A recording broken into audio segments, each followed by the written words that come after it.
Economic neoliberalism. It's an ideology that believes in free trade, open markets, and less government control. It's also the cornerstone of Western economic philosophy and has been for many decades now. But as the world's richest nations struggle with a prolonged economic downturn, has the time come to reject neoliberal thinking? Hello, I'm Mike Walter, and this is The Heat.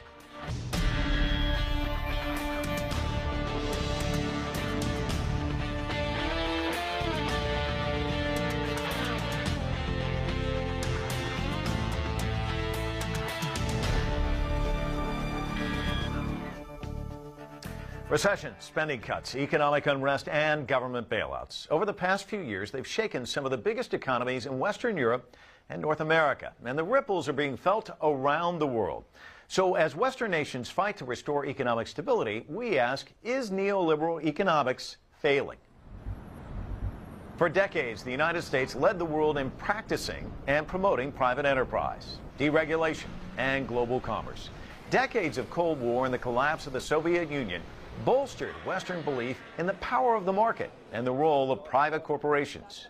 American economist Milton Friedman and former British Prime Minister Margaret Thatcher were among those who believed an unfettered economic system was the only way to create stable, secure societies. In fact, Margaret Thatcher's slogan for this was the acronym TINA, which means there is no alternative. But a mortgage crisis in the U.S. in 2008 dragged much of the world into recession. Critics say it blew the lid off a corrupt capitalist system where American financial institutions were blamed for bending the rules and manipulating the system for profit.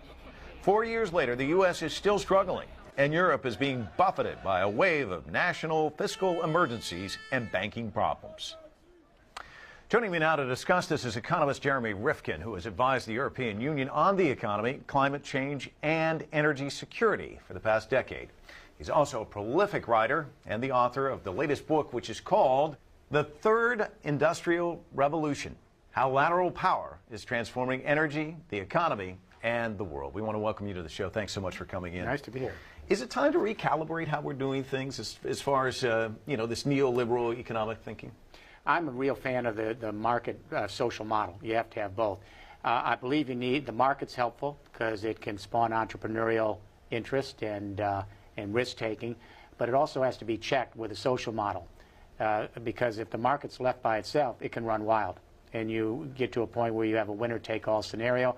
A handful of the rich get richer, everyone else gets poor and marginalized out. And clearly that's what we saw here in the United States. And we saw investment not so much in value. I have a friend who says they invested in vapor, these derivatives, and it's just moving money all around and people making money not really on value or anything, and then all of a sudden it collapses. The reason it collapsed, in the Third Industrial Revolution, Chapter 1 in that book really goes into this in detail. What happened is our Second Industrial Revolution took off with the interstate highways, biggest public works project in history. That interstate highway system in the 50s, 60s, and 70s allowed us to build suburban communities, a lot of construction business. And then we were able to put in the shopping malls and create a mass consumer society. All of that because of the interstate highways. And that peaked in the late 80s. We overbuilt, and we went into a great recession in the late 80s because we overbuilt our housing. And then to come out of that recession, we didn't have a new economic revolution in place. The internet was boutique. So what we did is we started to live off the savings of the Second Industrial Revolution, and we've been doing it for 20 years. Well, let's talk a little bit about your revolution, but first let me talk about regulation, because there's a lot of people who say that the regulation wasn't in place, and that's why things collapsed. Do you think that's true, and does there need to be more regulation? Well, I think that there needs to be a balance between incentivizing the market and making sure there are checks and balances in place so the market doesn't run to the extreme. That's why you need a social market model, and I think Europe provides a little bit of a better frame of reference for that. We have to make sure that government is there and civil society is there to ensure that the fruits of new economic opportunity are widely distributed so that you have a more equitable and just society. If not, it can end up like the U.S. We were the most middle-class society in the world in 1960. Today, we're 29 out of 31 OECD countries in income disparity. Only Turkey and Mexico have greater disparity in income.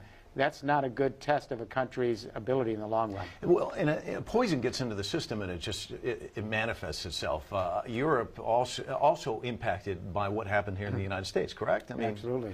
And so how do you rectify that? I mean, if the United States is having issues and it just trickles across into Europe. How do you protect yourself against Well, that? clearly the problem here is there's a global problem, and that is the second industrial revolution based on fossil fuels and the technologies that go with it are sunsetting. Let me share an anecdote. When Chancellor Merkel became chancellor, she asked me to come to Berlin in the first few weeks of her government to help her address the question, how do you grow the German economy? The first question I asked the chancellor, how do you grow the German economy, the European economy, or the global economy in the sunset, the last stages of a great energy era, and a whole industrial infrastructure built on it? That's a global issue. So what we need now is we need a new economic vision and a game plan to go with it to move us to a third industrial revolution, to create the jobs, the new opportunities, the new businesses for the 21st century. And you believe strongly that's clean energy, it's green energy, and yet you understand that if people invest, they want a return on their investment. And yet, when you look across the globe, I mean, we're seeing in Germany, it was at Q-Cells, Evosol, Solyndra here in the United States, all of these companies who invested in green technology, all of them going bankrupt. So is it just too early? What's the problem? No, it's not understanding how you lay out a third industrial revolution infrastructure. President Obama's mistake, for example, he spent billions of dollars of U.S. tax money, stimulus money, but he did it on standalone projects, a solar factory in one state, a battery factory in another state, unconnected. What we need to realize is that the great economic revolutions in history occur when two things happen. First, new energy regimes emerge. But then those new energy regimes require new communication revolutions to manage them and coordinate their activity. So when communication revolutions converge with energy revolutions, we have the big shifts in history. That's going on right now. Right now, we're beginning to see in the last 24 months a new convergence of communication and energy. It's starting in Europe, especially in Germany, but watch China. Watch China. The Internet, of course, is a powerful communication revolution. And what's interesting about the Internet is it's distributed and collaborative, and it scales to lateral power. This Internet communication revolution is now merging with a new energy regime, distributed energies, which are organized collaboratively and scale laterally. The sun, the wind, the heat under the ground, the ocean tides and waves, rural agricultural waste, they're everywhere. The question is, how do you collect them and create a new economic infrastructure? But let me stop you there. The wind blows when it feels like blowing. The sun's only out a certain amount of time. The clouds come up. It's not predictable. It's difficult to harness. I know if I've got a coal power plant, all I have to do is throw a little bit more coal on. The plant continues to work. When do we get to the stage, because this sounds terrific to all environmentalists, but it's an idea and execution, those are two different things. Well, let me say, it's an execution in Germany. If people want to know, is this just an idea? Germany's moving on this whole infrastructure. Let me lay it out, especially the storage part. The EU is committed formally to a 5-pillar third industrial revolution. Pillar 1, shift to 20% renewable energies by 2020, a third of electricity green. Pillar 2, how do you collect energy that's everywhere? The sun, the wind, buildings. We have 191 million buildings in the European Union. The goal is to convert every existing building to your own personal power plant. So you can collect solar off the roof, wind off the walls, heat under the ground. And the analogy here is this. 1970, a few mainframe computers. Then this kid Steve Jobs comes along. He invents the personal computer. Now, 2.3 billion people create their own information. Today, we have a few power and utility companies, but already in Europe, several million buildings are generating their own energy. And in 10 years from now, tens of millions of buildings all over the world are going to generate their own green energy. And in 25 years from now, hundreds of millions of buildings, China, around the world, will collect energy on site. And just like we collect our own information, we're going to collect our own energy. Pillar 3 is the one you talked about, storage. You're right. The sun isn't always shining. The wind's blowing at night. You need the electricity during the day, so we have to store it. We're going to use hydrogen and all sorts of other storage technologies to store these energies so they're reliable. Pillar 4 is where the Internet converges with the new energies. We use off-the-shelf Internet technology and take the electricity and power grid of China, Europe, and the world. We transform it to an energy Internet. So when millions of buildings are collecting green energy on site, storing it in hydrogen like you and I store media and digital, then if you don't need some of that electricity, your software can connect you so you share that electricity across an entire continent on an energy Internet. And Pillar 5, plug it into your electric vehicles, your fuel cell vehicles, your transport, and the infrastructure. That whole 5 pillars is the economic paradigm. Again, it sounds great on paper, and yet you talk about the sunsetting, and if there was one place where nuclear would certainly be shunned, it would be Japan, and the OE plant just went back online. It did, but the rest of Japan is pretty hostile to it coming back on. But I think, doesn't it indicate that we aren't at this stage? I mean, it's going to take a long time to implement what you're talking about. Let me say this.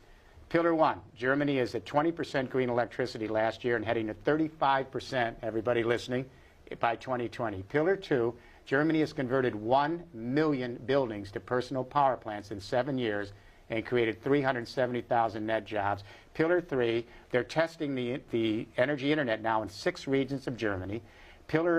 That's Pillar 3 and 4. Pillar 5, Daimler and the other car companies are coming out with their fuel cell vehicles in mass production in 2014 to plug in the infrastructure. So when people say it isn't working, at least in the most robust industrial economy per capita in the world, Germany, they're moving ahead. We're going to have to leave it there. Thanks so much. Very interesting conversation. Appreciate you stopping by. When we come back, we look at the world's 2 largest economies and ask, who's doing capitalism better? Is it China or the United States? We'll put that question to our panelists in just a moment. Welcome back. The United States and China are the world's 2 largest economies. Their markets and manufacturing sectors are dependent on each other, yet their economic systems are very different. China has adopted a novel system it calls a socialist market economy. It's a mixture of government-owned industries and a free market. That model has catapulted the country to the world's 2nd biggest economy in a relatively short amount of time. And it has also seen major social benefits. China has lifted at least 500 million people out of poverty, and half of its population now lives in urban centers. In contrast, the world's biggest economy, the United States, has the highest economic disparity in the Western world. The top 1% now controls more than 40% of the nation's wealth, while the bottom 80% owns just 7%. So the question we're asking our panel, is China doing capitalism better than the United States? I'm now joined from Connecticut by Peter Schiff, who heads Euro Pacific Capital, a U.S. brokerage firm. He's also a radio host and author, and his latest book has sort of a gloomy title, America's Coming Bankruptcy, The Real Crash, How to Save Yourself and Your Country. We'll talk to him a little bit about that. Also with me here in the studio, Fred Smith. He's the president and founder of Competitive Enterprise Institute. It's a Washington, D.C. based think tank that focuses on the principles of limited government, free enterprise, and individual liberty. I want to welcome both of you to the show. Peter, let me start with you. I was having lunch recently with a gentleman who does business both here in the United States and China. And I posed this question to him, and I said, why is there a difference? And he said, because the Chinese don't take capitalism for granted. Is that a safe way of describing it? Well, I think a better way to phrase your underlying question is, does America do capitalism worse than China? Now, you mentioned that China is succeeding with this some kind of combination of free market capitalism and central planning with some government-owned industries.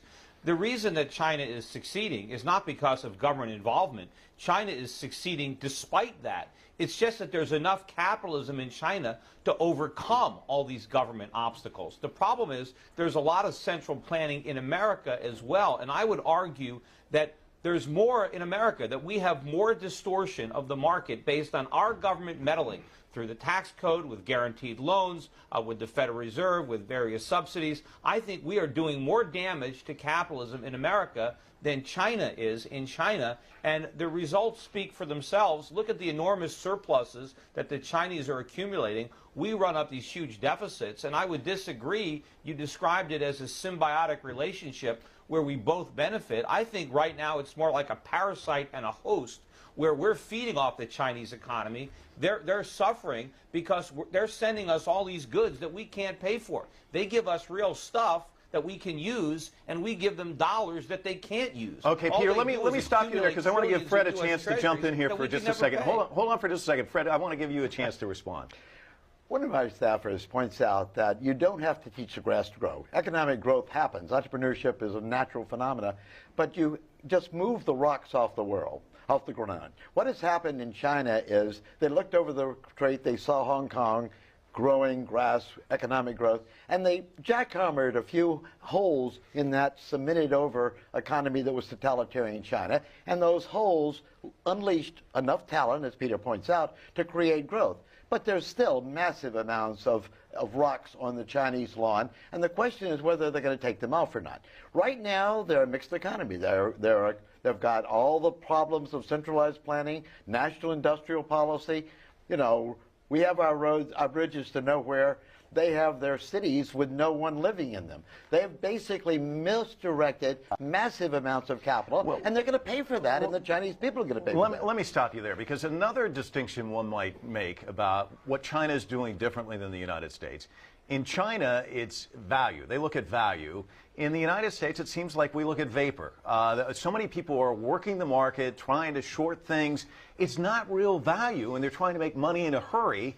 And isn't that one of the problems, Peter? I mean, we talk about derivatives, we talk about all the problems the United States has gotten into, and this is really the crux of it, isn't it? Well, no, the crux of it is we used to have a real capitalist economy back in the 19th century, and we still had a lot left in the early part of the 20th century.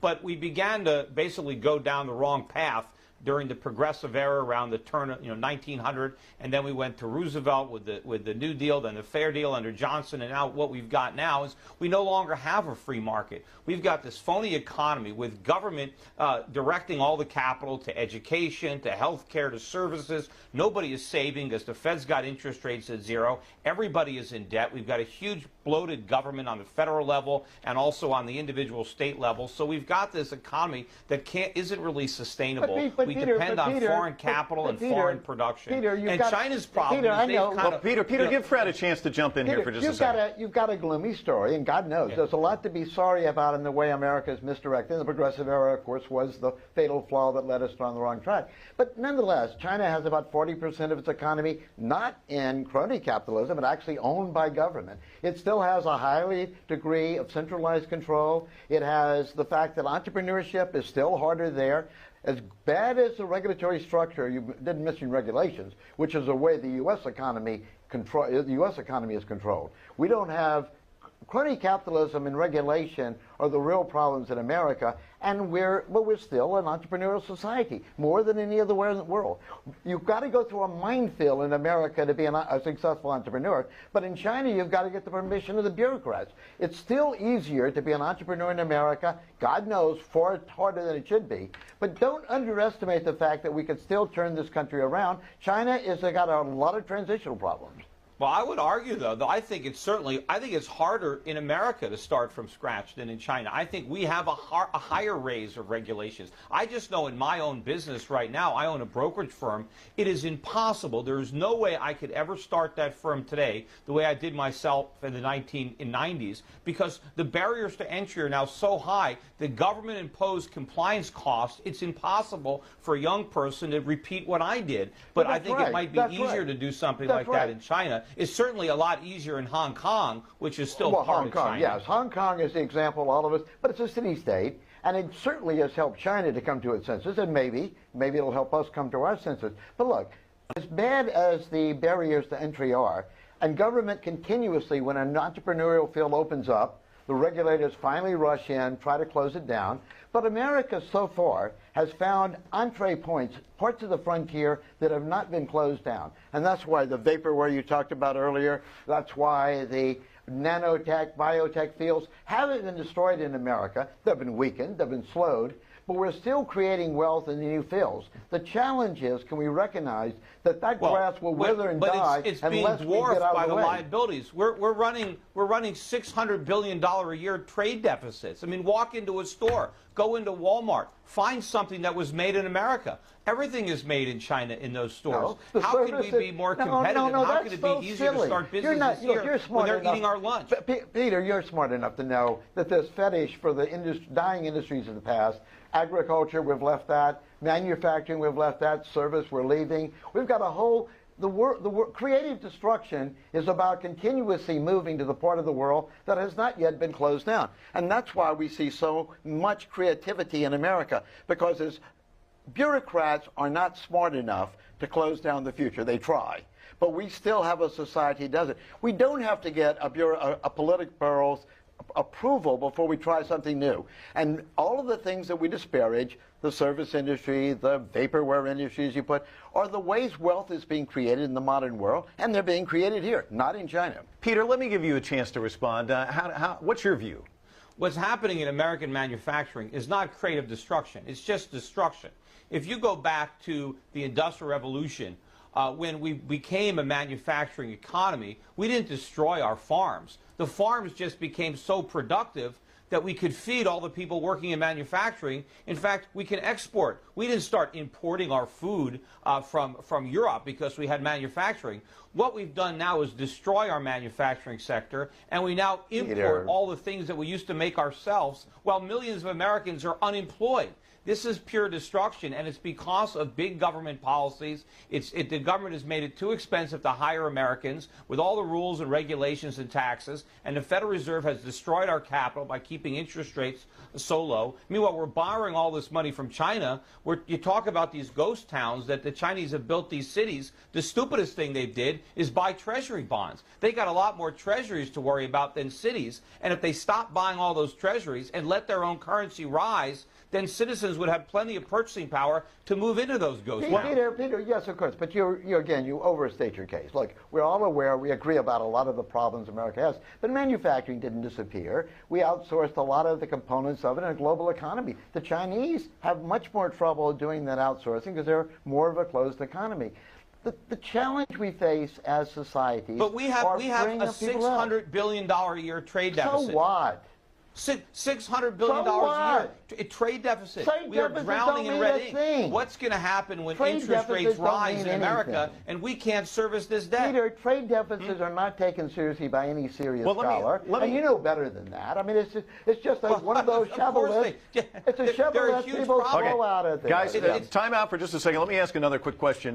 China is the world's largest creditor nation, and the U.S. has the world's largest debt. Right. It appears to me China's doing something right. I mean, would you give it that, Fred? I think China's doing a lot right. The real challenge is how do we make China as good as it could be. We would be great if China dwarfed what they're doing now. We would be better if China were 10 times richer than they are now.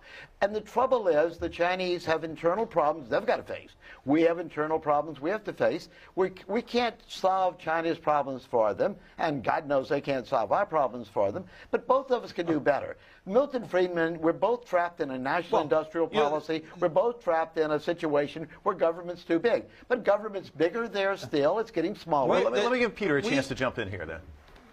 Yeah, we are living off of China's productivity right now. The way that China would get richer is to stop buying dollars, stop buying treasuries, and let their own currency rise. That would bring down prices in China. That would lift the standard of living of everybody living in China. But what would that do in America? That would send consumer prices through the roof. That would send interest rates soaring, and we would be in the same position as Greece.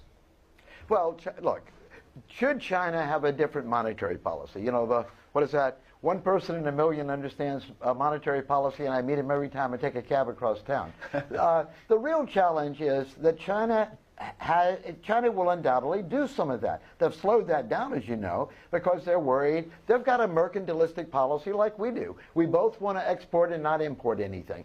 That's silly. We benefit, well, trade is mutually the only reason you export is to import. You export to pay for your imports. The key is to increase your standard of living by having more consumer goods for your citizens. See, America, we're dependent on all the goods that we import on credit because we're not producing enough. And we're not saving enough, which is why we don't have the capital to produce. Well, you know what, Peter? I wish I could save more time for this discussion, but unfortunately we've run out of time. Peter, can't thank you enough for joining us. You've had a lot of interesting insights. Fred, it's great getting your take on things as well. Thanks, Certainly Peter. Appreciate it. Well, while the debate continues over which system is better, there's one man who has made the best of both worlds. Chinese gymnast Cao Liang was a star in his country, winning dozens of medals. But 20 years ago, he moved to the United States and is now living his American dream in more ways than one. Craig Morrow has details. Cao Liang came to the United States as an accomplished athlete, but he could barely speak English and knew little about the world outside of gymnastics. 20 years later, the Beijing native is an institution in his adopted country and a highly successful businessman. Well, I did not have much clue on what's going on 20 years ago on what is the United States look like, even though I came here, competed it. Eventually, it would be a return to his hometown for the 2008 Olympics that catapulted Chiao to world prominence as a coach. There, he led American Shawn Johnson to 3 medals and the U.S. team to a silver. That crowning moment has its roots in the American farming state of Iowa.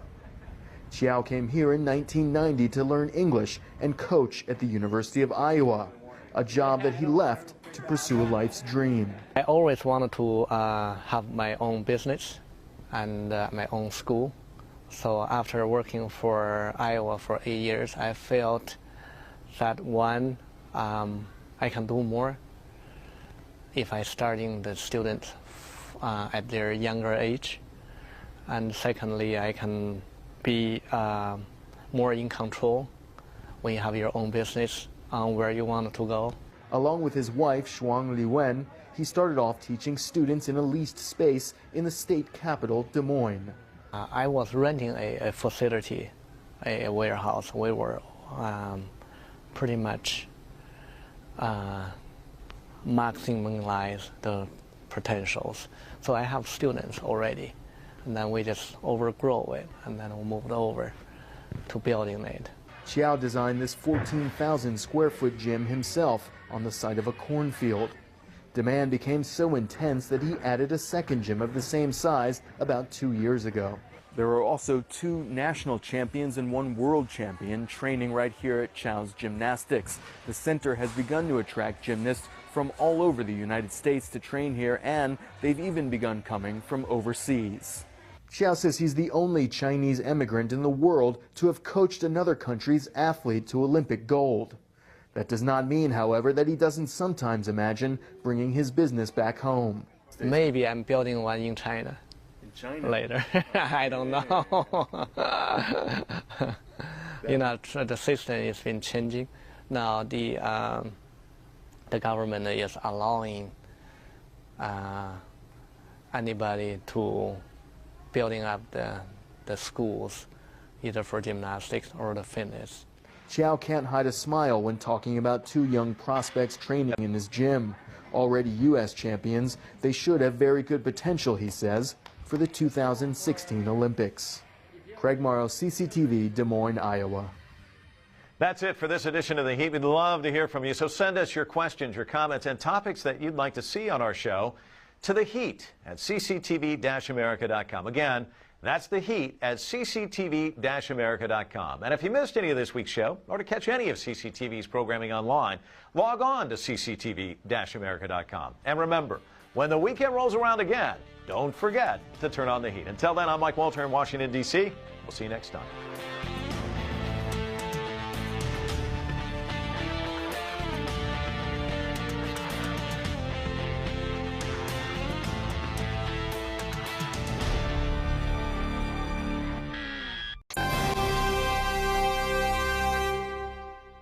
Economic neoliberalism. It's an ideology that believes in free trade, open markets, and less government control. It's also the cornerstone of Western economic philosophy, and has been for many decades now. But as the world's richest nations struggle with a prolonged economic downturn, has the time come to reject neoliberal thinking? Hello, I'm Mike Walter, and this is The Heat.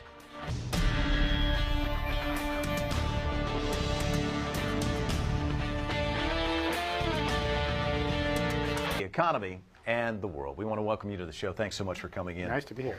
Is it time to recalibrate how we're doing things as far as you know, this neoliberal economic thinking? I'm a real fan of the market social model. You have to have both. I believe you need the market's helpful because it can spawn entrepreneurial interest and risk taking, but it also has to be checked with a social model because if the market's left by itself, it can run wild, and you get to a point where you have a winner-take-all scenario. A handful of the rich get richer, everyone.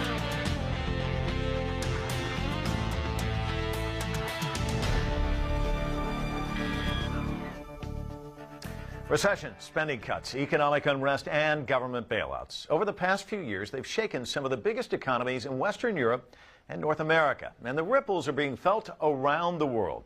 So as Western nations fight to restore economic stability, we ask, is neoliberal economics failing?